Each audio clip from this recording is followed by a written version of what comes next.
Olá, meus amigos, estamos de volta com mais uma aula de comandos elétricos.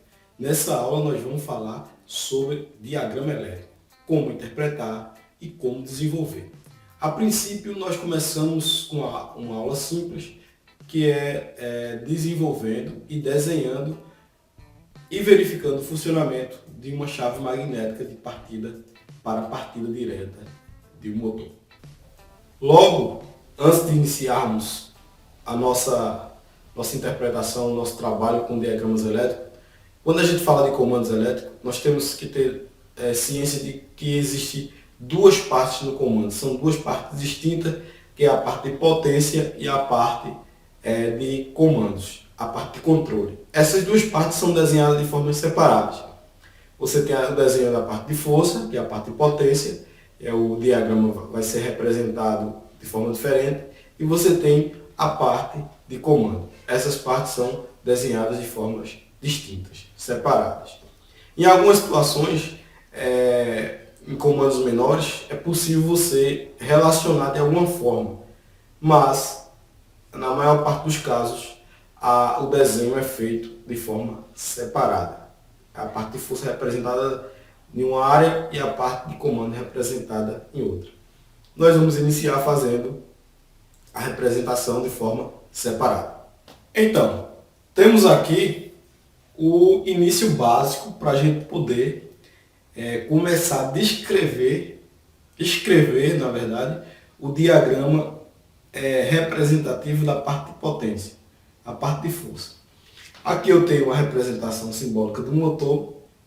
Eu quero dizer que meu motor aqui é o motor M1. Sempre eu vou ter que taguear, informar que motor é na minha sequência lógica.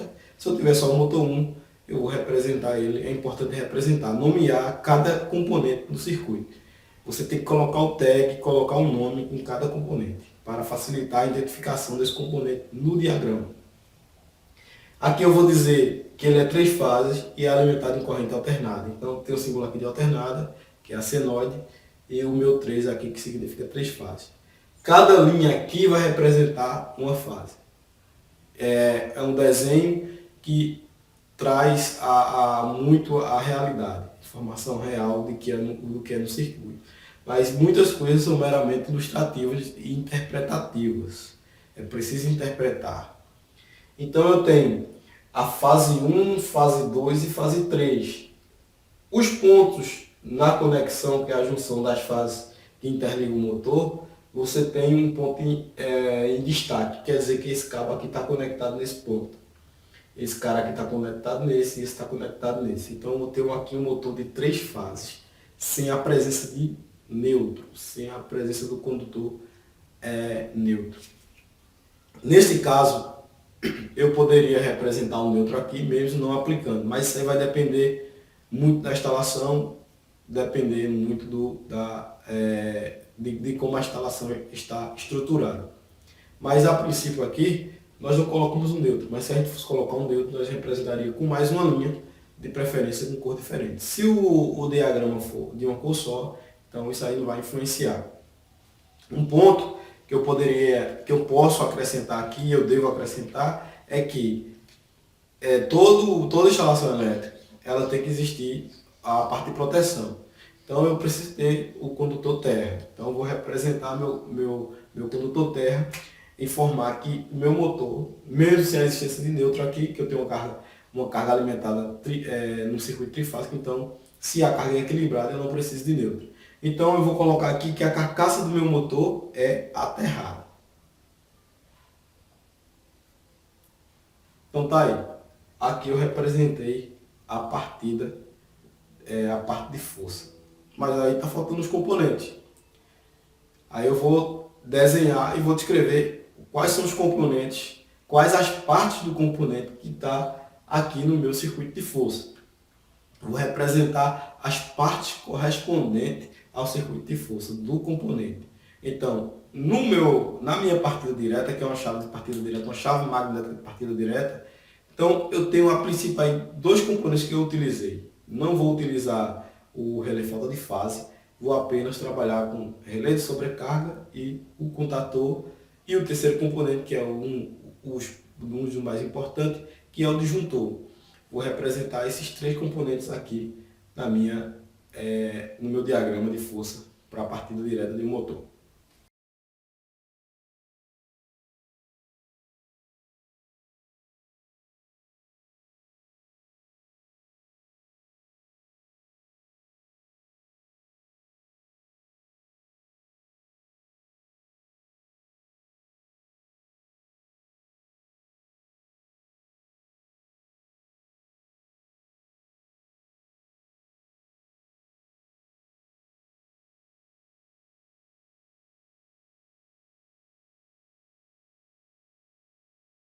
Simples assim. Temos aí nosso diagrama da parte de força e aí seus componentes e as partes representativas dos componentes. Aqui nós temos a bobina do contator, eu chamei ele de K1. Temos aqui um relé de sobrecarga, a proteção do motor, e o disjuntor que eu chamei de D1, e eu especifiquei aqui a corrente do disjuntor. No caso aqui eu coloquei 10 A. Eu vou fazer a enumeração aqui para facilitar a identificação das fases e os pontos de conexão dos condutores em cada componente. No caso aqui, eu vou representar a fase 1 como linha 1, geralmente é assim que vem descrito nos diagramas. L2 e L3. Isso pode variar, depende muito da língua pelo qual o diagrama foi feito. Se for em um país diferente, em um país que não foi no Brasil, então vai ser de acordo com a língua da região. Aqui eu vou chamar de linha 1, linha 2 e linha 3. Pode ser fase 1, fase 2, fase 3. Aí vai depender muito de como as pessoas representam. No geral, o diagrama não pode fugir muito da base. Por quê?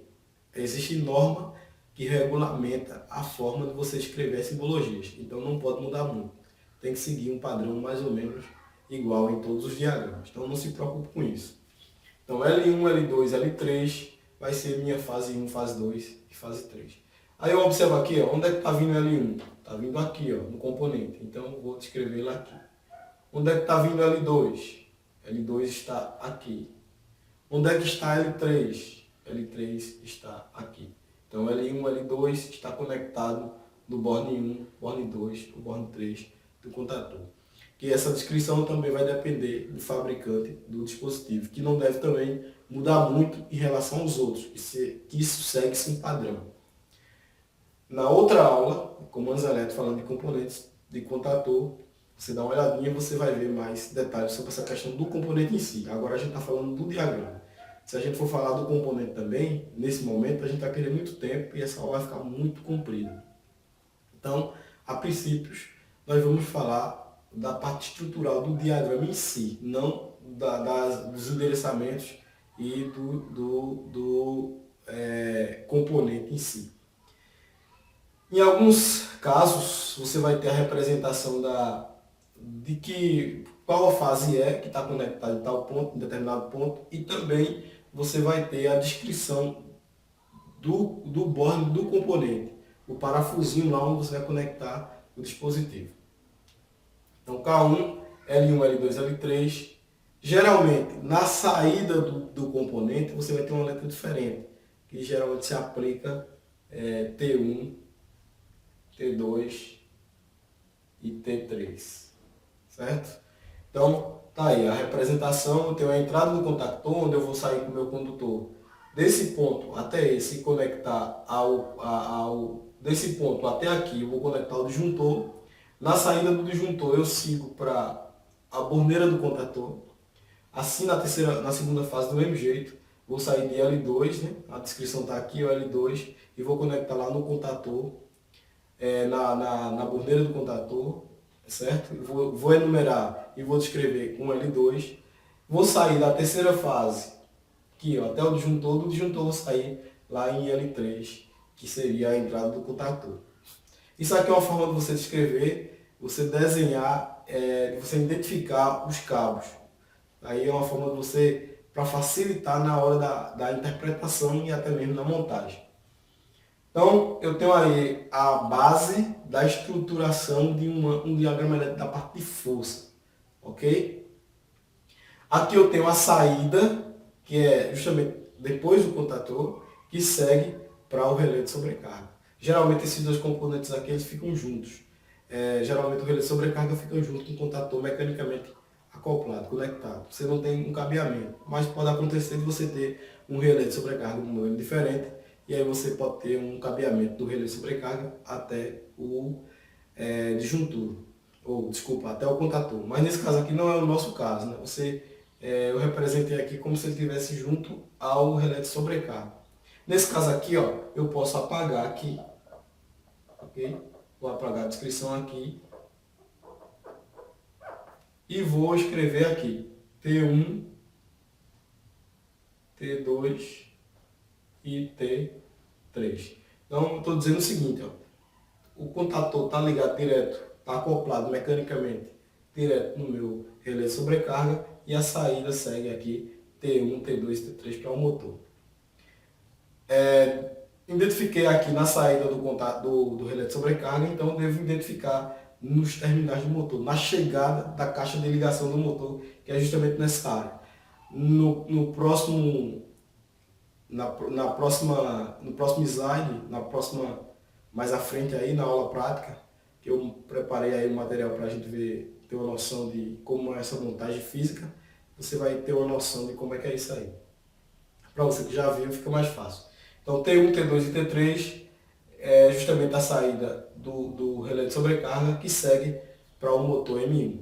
Lá no borne, lá na conexão onde o motor M1 estiver, você vai enumerar, você vai saber exatamente de que se trata cada condutor. Se é a fase 1, fase 2 ou fase 3, o L1, o L2 ou o L3.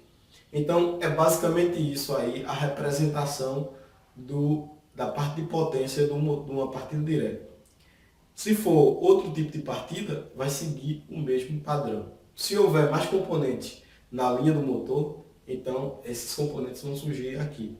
Geralmente se usa relé falta de fase, mas aqui eu não apliquei o relé falta de fase. Como proteção aqui só utilizei o disjuntor, que não pode deixar de existir, e usei um relé de sobrecarga eletromecânica. Então está aqui a representação. Sobrecarga, sempre você vai ter essa simbologia aqui, ela sempre vai aparecer dessa maneira para representar sobrecarga, que seria efeito da corrente elétrica, efeito térmico da corrente elétrica, que caracteriza uma sobrecarga. Ok? Aqui nós iniciamos falando da parte de comandos, como representação do diagrama de comandos.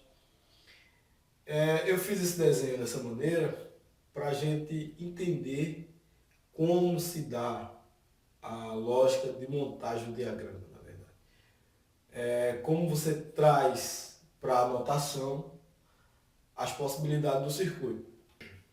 Neste caso aqui eu tenho um circuito, o meu circuito de comando é alimentado de 24 volts VCC, diferente do meu circuito da parte de potência, que é alimentado em AC, porque eu priorizei a questão de VCC, corrente contínua. Porque hoje, pelas normas e regras de segurança, não se trabalha na parte de controle com corrente alternada, dificilmente. Nesse caso, a bobina do meu contator, que é essa parte de alimentação da bobina em si, vai ser alimentada em 24 volts. Okay? A parte de potência do motor, geralmente é a corrente alternada. Então eu tenho aqui, ó, a minha linha que representa a linha principal do circuito, onde você tem a alimentação das cargas, que é as cargas de comando de 24 volts, e eu tenho a minha linha representativa, onde vai seguir a minha lógica no meu comando. Então, no comando, numa partida direta, se eu fosse considerar isso aqui, ó, esse circuito do jeito que está desenhado aqui, se eu fosse considerar eletricamente e olhar ele, interpretar ele eletricamente, como é que eu veria isso aqui? Você que já tem noção de circuito elétrico. É evidente que para você estar estudando comandos, você já tem que ter tido noção de circuitos elétricos e outras áreas de elétrica. Então, comando como pré-requisito para você ver comando, você já tem que ter outros conhecimentos na área de elétrica. Então, nesse caso aqui, se eu fosse interpretar esse circuito, eu interpretaria como um circuito com uma linha, com uma carga sempre ligada, porque não tem nada interrompendo a alimentação dessa bobina aqui. Eu consideraria que estaria sempre energizado, ligado direto, sem nenhuma interrupção ou sem nenhum controle, sem nenhuma possibilidade de controle.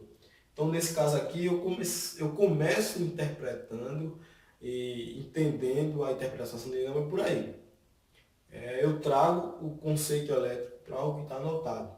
Então, nesse caso aqui, você tem uma linha direta, sem interrupção nenhuma, alimentando uma carga que seria K1, seria minha bobina. Eu tenho a bobina alimentada 0 volts e 24 volts. Então, uma diferença de potencial nesse ponto. Então, tem a bobina K1 alimentada direto, sem controle nenhum.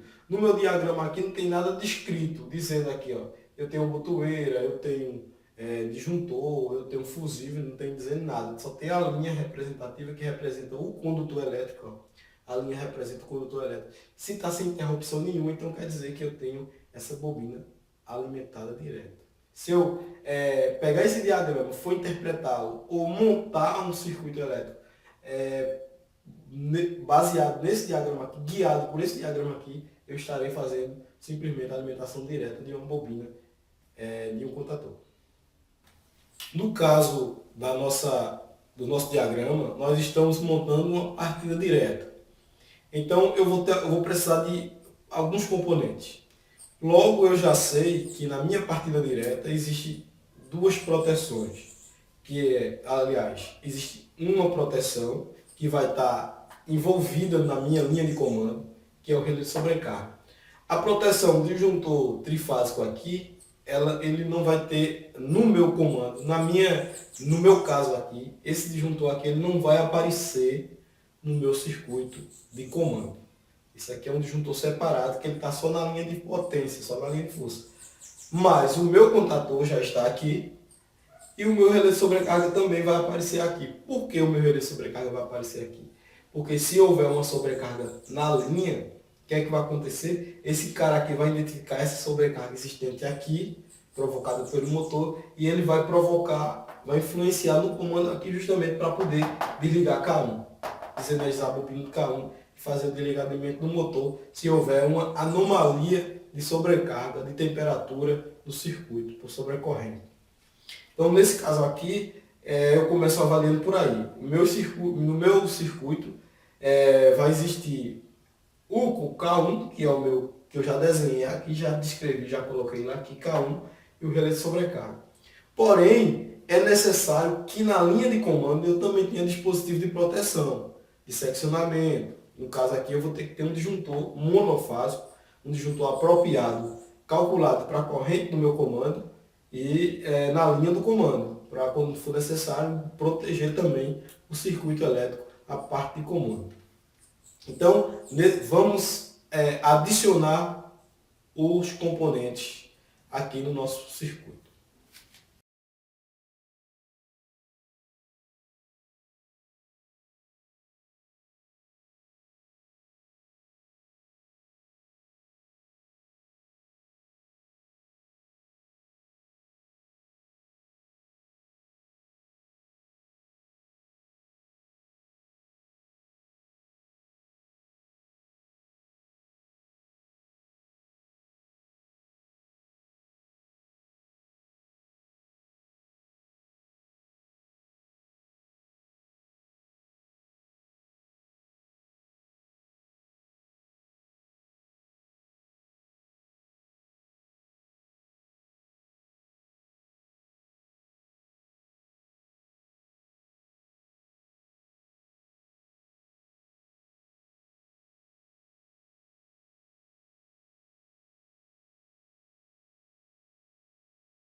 Após eu ter colocado os meus componentes principais, então agora nós vamos trabalhar a questão do controle, a questão da lógica.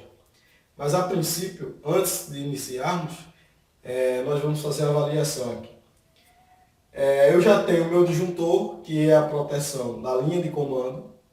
e tenho aqui o relé de sobrecarga, que é a proteção do motor. E nesse caso aqui, ó, o relé de sobrecarga está representado aqui.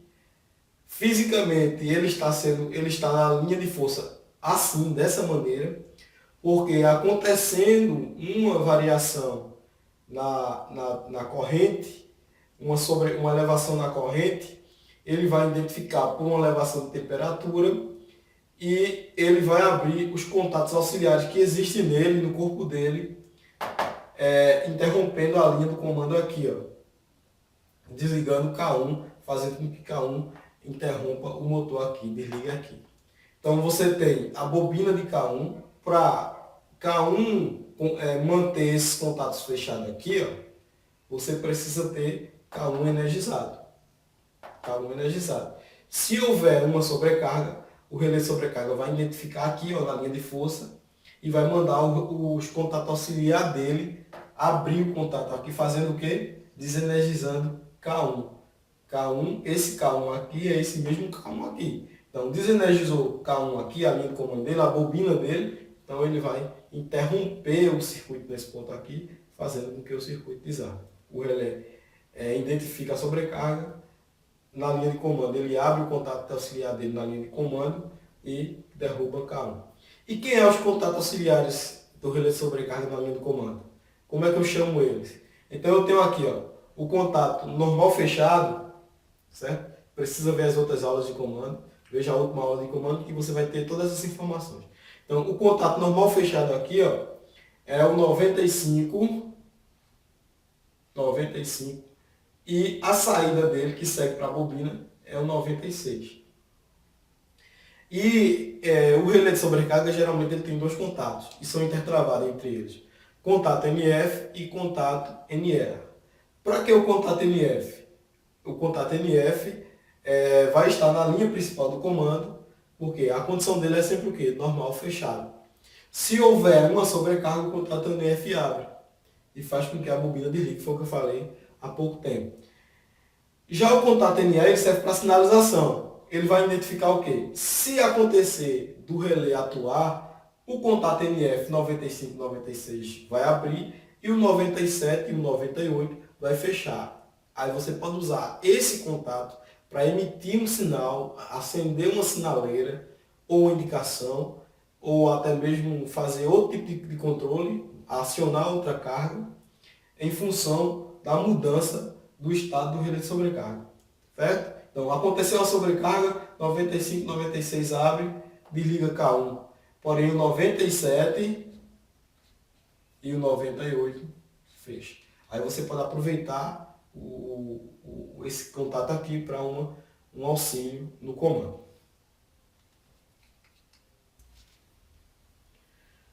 Após nós termos adicionado o dispositivo de segurança na linha do comando, que é o relé de sobrecarga, o disjuntor de proteção do circuito da linha de comando, agora a gente vai falar da parte de controle.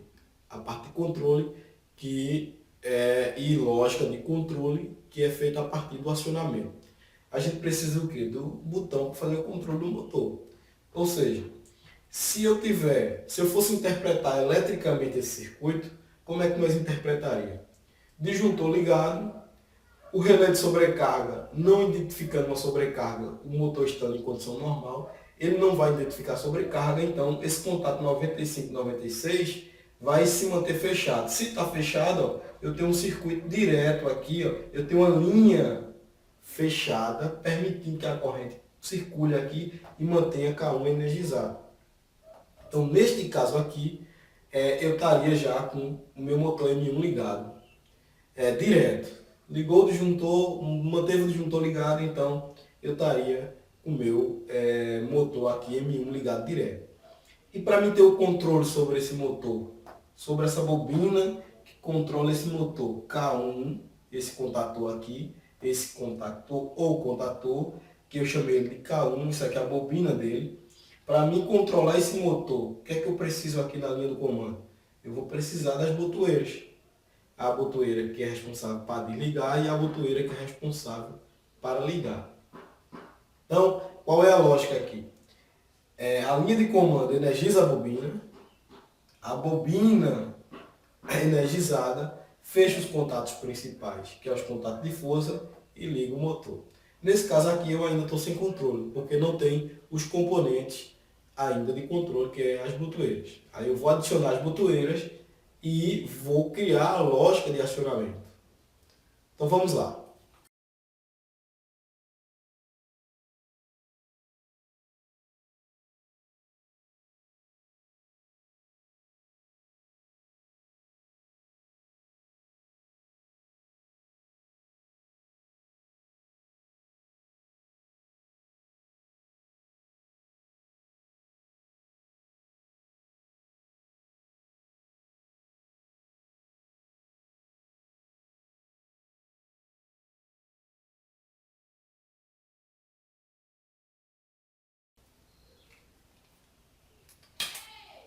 Certo, acionei as botoeiras, adicionei as botoeiras.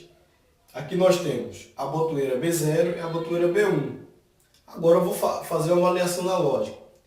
Se eu acionar a minha botoeira B1, eu vou fechar o circuito, vou manter K1, vou energizar K1. Só que tem uma questão, nós temos uma botoeira de pulso, então a botoeira de pulso ela vai se manter ligada enquanto eu estiver segurando o botão. Enquanto eu estiver pressionando o botão, essa botoeira se mantém ligada, energizando K1 e consequentemente ligando o motor. Só que quando eu soltar a botoeira, ela volta para a posição inicial, o contato abre e K1 desenergiza. Então, eu só vou manter esse motor ligado enquanto eu estiver pressionando essa botoeira. Já a minha botoeira D0 aqui é uma botoeira de contato NF, normal fechada. Ela só abre quando eu aciono. Nesse caso aqui, ela está sem efeito nenhum no meu circuito a princípio. Por quê? Ela está mantendo o circuito fechado, porém, para eu ligar esse motor, eu tenho que energizar com B1. Só que se eu soltar B1, o motor desliga. Então, consequentemente, essa botoeira aqui está sem aplicação, sem utilização. Para mim implementar, para mim criar uma lógica aqui e garantir que K1 fique energizado, eu tenho que usar algum artifício do comando. Então o que é que eu vou fazer? Eu vou utilizar um contato auxiliar normal aberto de K1 para garantir que essa bobina fique energizada. Vamos colocar aqui para ver como é que fica.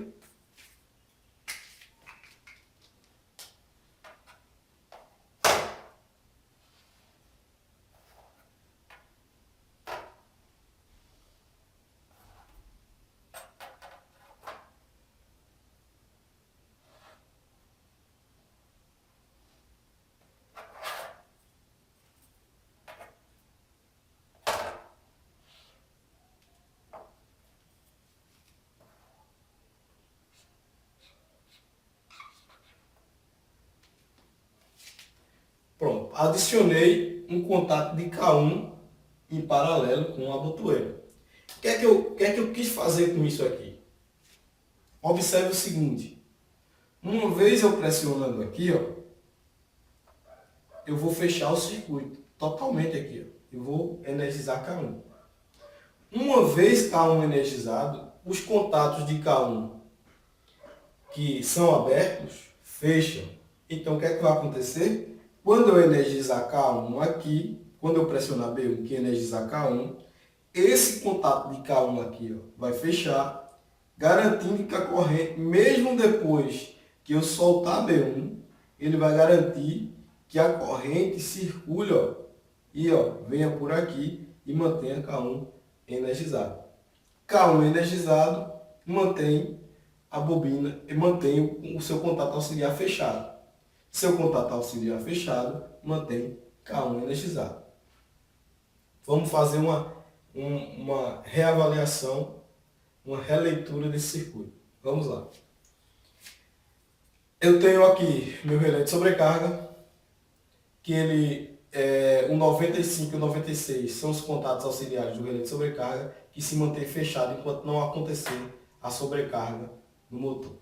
Motor normal, contato fechado. Então, eu tenho a corrente elétrica circulando daqui, da fonte, até a botoeira B0. Perfeito. B0 B0 é uma botoeira NF, ou seja, o contato auxiliar de B0 aqui, representação aqui no meu comando, é um contato normal fechado. Por que é normal fechado? Porque se encontra o contato na sua condição normal de repouso é fechado. Então, nesse caso aqui, ó, eu garanto que a corrente, que a tensão elétrica, certo? Seja presente nesse ponto aqui, ok? Até então, eu não acionei a botoeira B1. Vamos analisar assim. Até então, eu não acionei a botoeira B1. Então, eu tenho tensão presente até nesse ponto, ok? B0 e nesse ponto de K1. Daqui a pouco a gente vai enumerar, aí vai ficar mais fácil a gente compreender. Mas preste atenção. Então, a gente está avaliando eletricamente o que acontece. Então é o seguinte, até esse ponto eu vou garantir sempre uma diferença potencial nesse ponto aqui. Ó. Não existe corrente elétrica porque eu não permiti a passagem da corrente elétrica, porque tanto aqui como aqui está fechado. Então, neste caso aqui, ó, uma vez eu dando o comando para fechar, para alimentar K1, eu vou acionar a botoeira e eu vou ter o acionamento aqui, nesse ponto. Nesse caso aqui, eu vou ter K1 energizado, a bobina de K1 energizada. Uma vez a bobina de K1 energizada, esse contato de K1 aqui vai fechar. Certo? Vai fechar aqui, ó, nesse ponto. Então eu vou ter agora duas opções. Tenho esse caminho aqui e tenho esse. Uma vez energizando K1 aqui. Mesmo que eu solte o botão, quando eu soltar a botoeira aqui, esse contato aqui vai abrir, porém eu vou ficar energizado, ou seja, esse contato vai ficar fechado aqui, ó, porque K1 está ligado, ficou energizado. Uma vez eu pressionei aqui, ele mandou o sinal de tensão de corrente para cá, energizou K1 aqui e o contato auxiliar de K1 fechou, garantindo que a corrente se mantenha circulando por aqui, mantendo ele mesmo energizado. Ok? Para me identificar aqui quem é NA, quem é NF, eu tenho a identificação dos contatos, certo? Então, o botão NF, aqui a minha botoeira B0, tem um contato auxiliar NF. Como é que eu vou representar ele? Com o número 1, 11, ou 1 e 2. No caso aqui, como eu tenho um único contato na botoeira, então eu vou representar com 1 e 2. Então significa que esse contato aqui, ó, é um contato NF. A minha botoeira B1, como é que eu represento? 3 e 4, certo? E esse contato auxiliar de K1? Quem é esse cara no contator? É o meu primeiro contato auxiliar? Se é o meu primeiro contato auxiliar no contator, o único, então eu vou representar com 13 e 14. Por que é 13 e 14? Porque o contato é normal aberto. Observe que a botoeira também, da botoeira de B1 aqui, ó, que é a botoeira que fica normalmente aberta, é 3 e 4. E o meu contato auxiliar de K1 é 13 e 14. Certo? Por que é 13 e 14? Porque todos os contatos que são normal aberto, eu represento com 3 e 4. Certo? Por que eu utilizei 13 e 14? Porque no contator eu posso ter uma sequência de contatos auxiliares. Então, para me representar que tipo de contato ele é, eu uso o segundo algarismo. No caso aqui, para mim saber que esse aqui é um contato normal aberto, eu vou usar, vou representar com 3 e 4. E para mim saber que é o primeiro contato da sequência, ou o único contato da sequência, eu vou enumerar com o primeiro número. Então, 13 e 14. O primeiro número representa que é o primeiro contato da sequência, ou único. E o segundo algarismo, 3 e 4, representa que é o contato NA. Então, avaliando o circuito, temos uma partida direta, um comando, um diagrama elétrico de uma partida direta. Ok? Fazendo a avaliação elétrica, analisemos. Uma vez eu pressionando B1, eu alimento K1. K1, por sua vez, vai mudar o status dos contatos que existem nele. Então, uma vez eu alimentando por aqui, K1 fecha aqui, garantindo que ele fique auto se energizando. Uma vez eu tendo feito isso, para mim desenergizar essa bobina, é necessário que de alguma forma eu corte a alimentação. Quem é que vai fazer isso? É B0.